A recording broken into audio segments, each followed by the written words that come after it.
Joining us, everyone, I'm Jim Grimes. And I'm Lily Ortiz. Liz has the night off for assignment. Yes, right. CBS12 News I team now holding the powerful accountable. A Florida congresswoman now facing 17 federal criminal counts, accused of steering millions in pandemic money into her own campaign. That's right. Democrat Sheila Cherfilus-McCormick is now under federal indictment, and tonight she says she's stepping back from several leadership roles on House subcommittees. Yeah, we've been following this investigation closely, and even though the congresswoman agreed to repay the state millions after an accidental overpayment, this indictment makes it clear that her troubles are far from over. In fact, this indictment means that she could be facing prison time if she is convicted. CBS 12 News I-Team Chief Mike Magnoli is live in the newsroom with the very latest.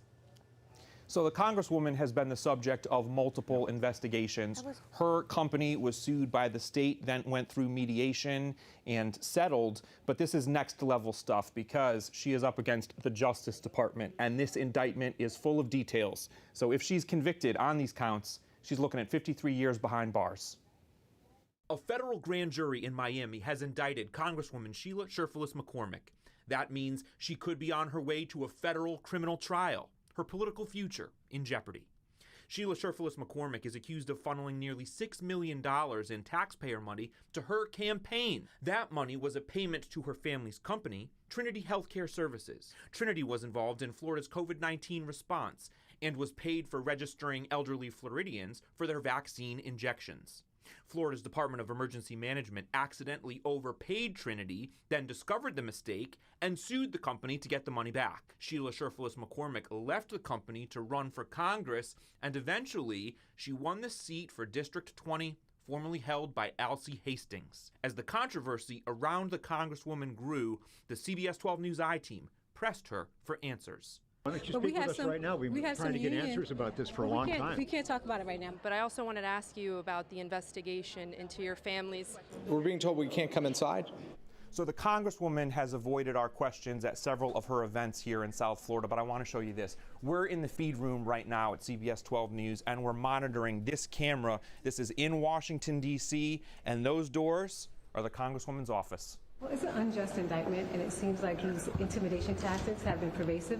We spent all week seeing different members getting censured, all in hopes of intimidating and kind of distracting from the Epstein files.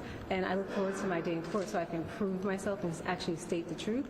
But if this is what Congress is becoming, where they're always trying to intimidate you, scare tactics, especially attacking minorities, black and brown people. The congresswoman is accused of using straw donors, redirecting the state payment money to friends who then contributed to her campaign. She's also charged with conspiring to file a false federal tax return. And in the indictment, her brother Edwin is identified as a co-conspirator.